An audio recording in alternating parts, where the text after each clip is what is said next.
So yeah, he was known for going on the pubs, beating people up. He was also known for being a bully with young lads. He used to go in the park, get drunk, and shout, "Hey, you come over here," and give us a, I won't say the words, it's vulgar. He was saying, "Come here," gives one of them, always the young boys, 12, 13, 14, 15-year-old kids in the park. And he'd go in, he'd go in there and he'd get drunk and he'd start on them. And he'd say, "Hey, come over here, man. I'd bum you in the bushes," and all this. He'd shout to them, all more vulgar, disgusting. There'd be people start with little kids, 2 and 3 year olds.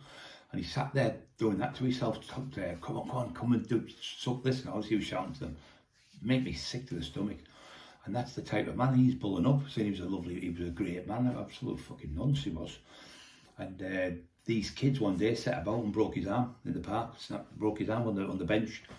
Anyway, he used to beat them up before this. He was beating them up all the time. He'd go in and start on, "Hey, you get over here and have sex with me." Well, he didn't say sex, a vulgar word. You know what I'm talking about, guys. I don't want people throwing up over him, but yeah, he was vulgar. And he was always with young boys in the park. This after we got out of jail, this.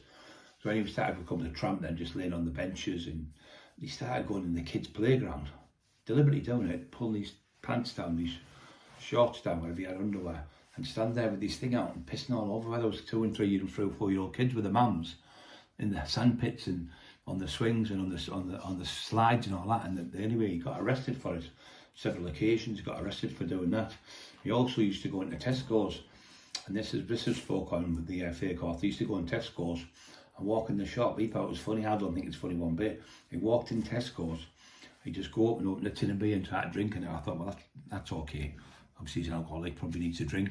But then he'd do the same, pull his things down, start pissing on the bread, fresh baked bread, all over the bread and all over the cakes and stuff where people had been working. And nobody could near him because he was wigging and everything. So they used to have to phone the police, and the police would come and arrest him and take him out and get him out the shops. He absolutely terrorised the town of Wakefield, even when he was older. And I remember going to fight him in 1992 and he wouldn't come outside. He owed money to someone and he owed 2 ornaments with a lot of money. Me and a couple of boxes went down, and he was in the pub in Wakefield. "Get out here, you fucking gobshite, get out." And he just sat like that with a pint. He wouldn't even dare look at me. He wouldn't dare look. He kept looking at the bar and I was over this side. He wouldn't even look at my face. "You fucking shit house." And he wouldn't. Anyway, I got the stuff back for the man.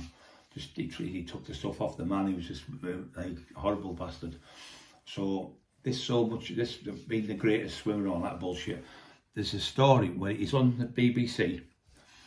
I think it's a documentary from the BBC, and he talks about this shark coming out in the Bay Straits, I think it's called. But there's never ever been a shark in that water. It's just the same.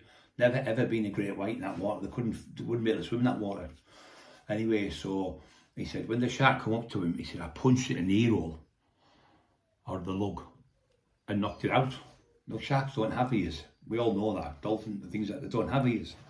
So then he said, the author's got him with a shark under his arm. Now you remember Jaws? You've seen the size of the Jaws. I mean, that was probably a bit bigger than it usually is.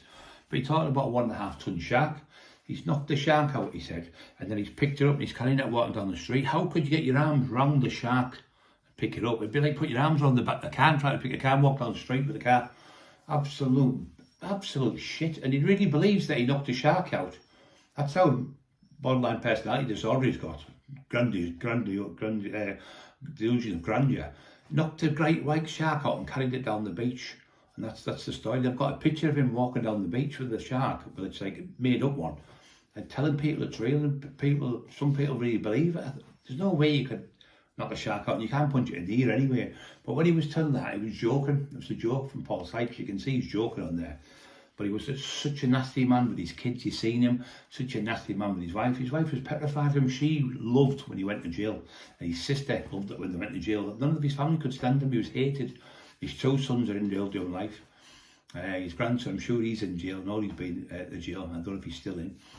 But yeah, that man was horrible what he done to people. So yeah, that's part 3, is it now I've done. So I'll do another bit. Okay guys, lots more to come.